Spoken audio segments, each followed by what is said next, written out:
Bienvenidos a todos al curso virtual de física del universitario Eloisa Díaz. Yo soy Felipe Barría, el profesor que realizó la clase 0.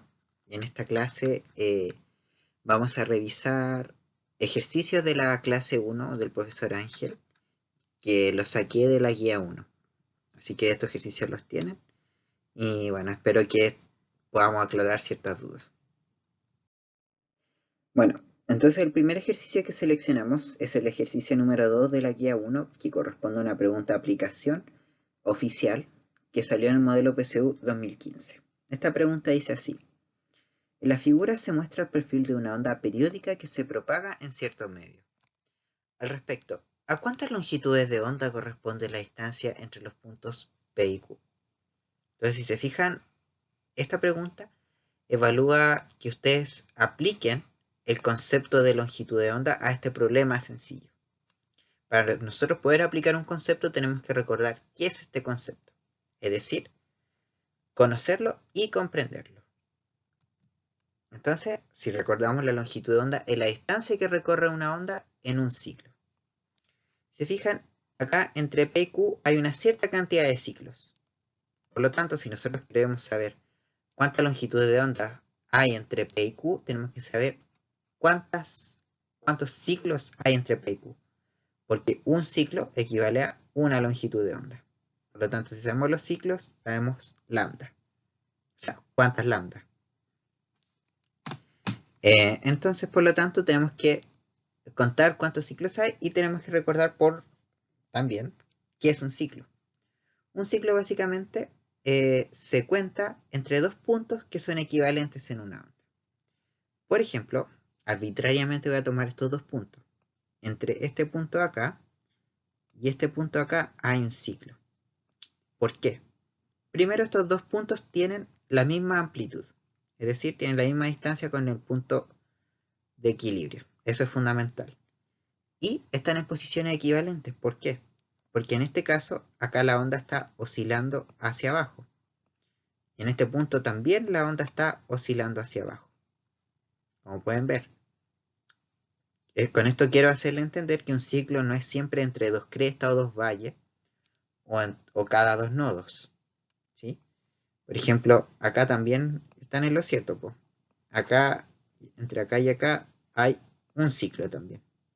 Como lo también hay entre acá y acá, ¿cierto? Entre acá y acá hay un ciclo porque acá ambas ondas suben.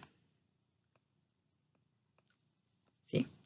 Ojo, no hay un ciclo entre este punto y este punto. ¿Sí? Porque en este punto la onda, como ustedes pueden ver, la onda sube y acá en este punto la onda baja. Por lo tanto, a pesar de que esos puntos tienen la misma amplitud, no se cuenta un ciclo porque la onda no está haciendo el mismo movimiento. Ya, bueno, una vez repasado eso, ¿cierto, chicos? Contemos cuántos ciclos hay. Siempre que vayan a contar ciclos, cuenten de dónde parte la onda. Entonces, la onda parte en un nodo, entonces vamos a contar entre nodos. Acuérdense, entre acá y acá tenemos 1, 2, 3 y tenemos 4 ciclos. Por lo que la alternativa correcta es la C. Ahora nos vamos al ejercicio número 5 de la guía. Y nos dice: una onda de 50 Hz se propaga con una rapidez de 500 metros por segundo.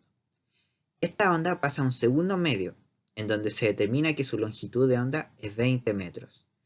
¿Cuál es la rapidez de propagación de la onda en el segundo medio? Entonces, este nuevamente es un ejercicio de aplicación donde tenemos que aplicar los conceptos de longitud de onda, velocidad y frecuencia. Aparte que tenemos que ver que acá ocurre un fenómeno ondulatorio que se llama la refracción, debido a que la onda cambia de medio. Eso es la refracción. Si se fijan, el único dato que poseemos del medio 2, donde nos piden calcular la velocidad de propagación, es la longitud de onda. Y se acuerdan que la velocidad de propagación se calcula como la longitud de onda por la frecuencia, o como la longitud de onda dividido en el periodo. A simple vista no se ve que tengamos ninguno de estos dos datos. No tenemos ni la frecuencia ni el periodo. Pero si recuerdan, el concepto clave de la refracción es que ¿qué es lo que ocurre en la refracción? Cuando una onda pasa de un medio a otro, es decir, se refracta, la frecuencia se mantiene constante. Es decir, nosotros tenemos la frecuencia de 50 Hz en el primer medio va a ser la misma que en el segundo medio. Es decir, en el medio 2, en el segundo medio, la frecuencia de la onda también es 50 Hz. Entonces nos ponemos, la velocidad es igual a lambda por f, y por lo tanto reemplazamos los datos. Lambda es 20, la longitud de onda es 20, y la frecuencia es 50. Entonces reemplazamos los datos y tenemos 20 por 50 igual a 1000 metros por segundo. Y tenemos que la clave de esta pregunta es la alternativa E. Acá tenemos una pregunta un poco más larga que es típica de las preguntas de pensamiento científico y son de análisis. Leámosla primero. Nos dice, un grupo de estudiantes pretende determinar los factores involucrados en la rapidez de propagación de las ondas mecánicas en el agua. Plantea la siguiente hipótesis. Si se varía la frecuencia de perturbación de las ondas mecánicas en el agua, entonces la rapidez de propagación cambia proporcionalmente con ella. Para contrastarla, elabora un diseño experimental adecuado, obteniendo de las mediciones que la rapidez de propagación en el agua es independiente de la frecuencia de la onda mecánica. Al respecto, la utilidad científica del trabajo realizado por los estudiantes es ¿cuál fue? Entonces acá nos tenemos que acordar un poco de los pasos del método científico.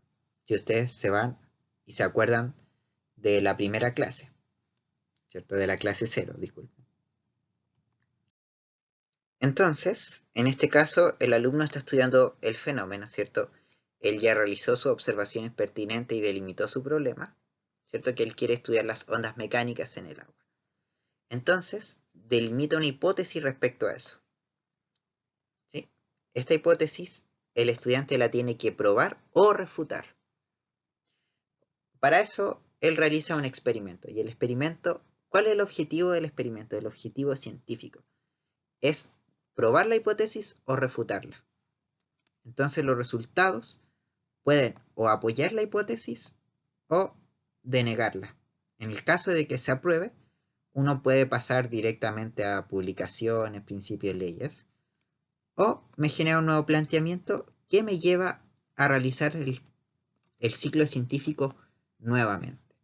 Es decir, cualquiera de las dos opciones que me resulte un experimento son igualmente valiosas porque las dos son conocimiento. Entonces, si nos vamos al análisis de las alternativas, tenemos, ¿cierto?, la primera alternativa que nos dice la utilidad científica del trabajo realizado por los estudiantes fue nula, ya que la hipótesis no era coherente con el problema planteado. No, la hipótesis respondía a su pregunta de investigación. Él quería saber cómo se comportaba la rapidez de las ondas con la frecuencia. ¿Y su hipótesis responde a eso? Sí. No tiene que responderlo correctamente, simplemente tiene que responderlo porque si es correcto o no, eso se determina en los siguientes pasos. Fue nula, ya que obtuvieron resultados que contradicen la hipótesis. Mentira. El que tus resultados contradigan tu hipótesis, eso es conocimiento científico. Porque otro científico más adelante no va a tener que probar tu misma hipótesis. Tú ya probaste que eso es falso. Y eso es muy valioso muchas veces. Radica en que les permitió refutar la hipótesis planteada. Eso es bueno. No sé si se dan cuenta, pero es como lo que he tratado de implicar todo el rato. Que la refutación es una parte del método científico. Y es parte de los conocimientos, de las características que tienen que tener los conocimientos. La D y la E, bueno, las vamos a revisar de todas formas. Fue nula ya que los resultados obtenidos son erróneos. No, nuevamente. No sabemos si sus resultados son erróneos. No sabemos si cometió un error. Probablemente no, porque lo hubieran indicado en la pregunta. Tampoco me puedo poner a suponer muchas cosas. Y radica en que pudieron observar el fenómeno. No. La observación del fenómeno la utilidad científica, eso cualquiera lo puede hacer, observar. Por lo tanto, la alternativa más correcta es la C. Perfecto. Y finalmente tenemos el último ejercicio, que es el que lo dejé, que es un poco el más largo, es este. Y nos dice que una onda sonora de 1700 Hz pasa del aire a un medio desconocido. Si se sabe que la rapidez de la onda sonora en el aire es de 340 metros por segundo y su rapidez en el medio desconocido es de 3400 metros por segundo, entonces esta onda tiene una longitud de onda d. Y nos dan un montón de alternativas que las vamos a analizar ya.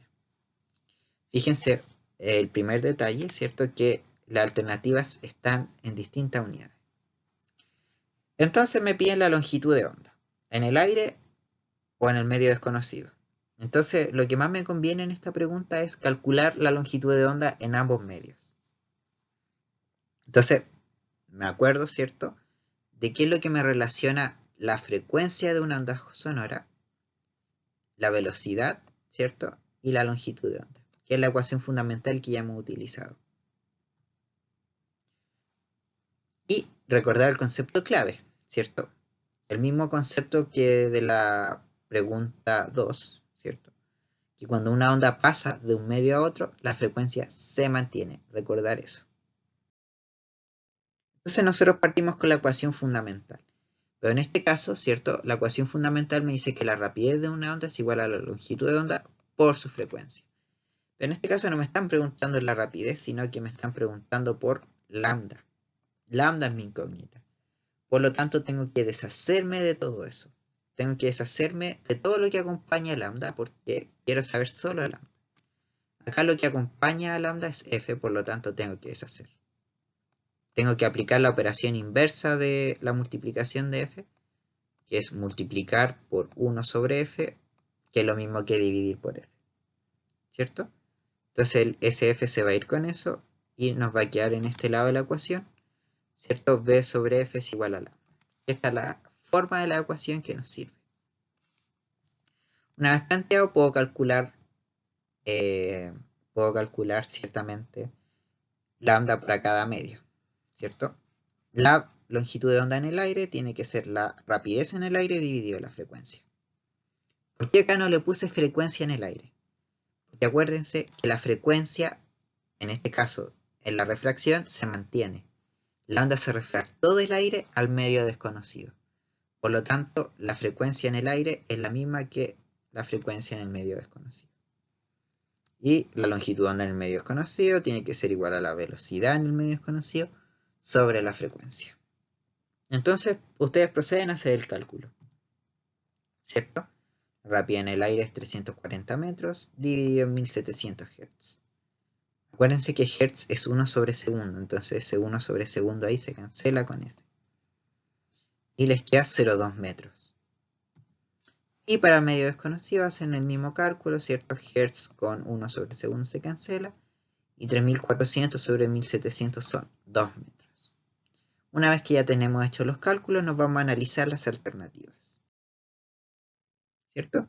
Fíjense que las alternativas me dicen 5 metros en el aire no, ¿cierto? Son 0,2 metros en el aire. 20 centímetros en el aire. Vaya, no sé, mi respuesta me dio 0,2, así que no estoy seguro. 2 metros en ambos medios, segurito que no. 20 centímetros en el medio desconocido. De nuevo, está en centímetros la respuesta, no puedo decirlo. 50 centímetros en el medio desconocido. Entonces, si se fijan esto es lo que yo expliqué en la segunda parte de la clase 0, conversión de unidades. En este caso, yo todos mis cálculos los realicé en metros y algunas respuestas me las están dando en centímetros. Por lo que tengo que expresar mis respuestas en centímetros o estas cosas en metros. Yo creo que lo más sencillo es expresarlas en centímetros. Entonces, en este caso, mis respuestas están en metros y yo quiero pasar a centímetros. Lo primero que yo tengo que saber, ¿cierto? Es la equivalencia entre metros y centímetros. Entonces, acá está la equivalencia. Un metro son 100 centímetros. Y acuérdense que para transformar unidades, nosotros utilizamos factor unitario. ¿Por qué factor unitario nuevo? Porque lo que está arriba es lo mismo que lo que está abajo. Entonces eso conceptualmente vale 1, porque 1 metro es lo mismo que 100 centímetros. Y el factor unitario da lo mismo como uno lo escriba, si el 1 metro arriba o el 1 metro abajo, la utilidad depende de qué aplicación yo le voy a dar. En este caso yo quiero pasar de metro a centímetro, por lo tanto tengo que elegir un factor unitario que me elimine el metro. O sea, el metro tiene que ir abajo y me dé la unidad que yo quiera. O sea, el centímetro tiene que ir arriba. Por lo tanto, el factor unitario correcto que nosotros tenemos que utilizar es este de acá, porque ese tiene el metro abajo y ese es el centímetro arriba. ¿Ya? Esto nos ahorra un poco. ¿Por qué a mí me gusta usar el factor unitario? Porque me ahorra el ejercicio mental de acordarme, oh, multiplico por 100 o divido por 100. Se me olvidó. Entonces, este análisis me permite a mí usar este método y no tener que acordarme de ciertas cosas. Entonces, 0,2 metros, ¿cierto? Por el factor unitario, acá el metro se va con el metro y me queda en centímetros. Y por lo tanto, en el aire, este es el cálculo en el aire, me da 20 centímetros. Y acá lo mismo, ¿cierto? Metro con metro se va. Y este es en el medio desconocido. Entonces, si se fijan, ¿son 20 centímetros en el aire? Sí. 20 centímetros en el desconocido, no. 50 centímetros en el desconocido, no. Así que la respuesta a este ejercicio es B. Bueno, hasta acá llega esta sesión de ejercicios. Espero que la haya servido, chicos. Hasta luego.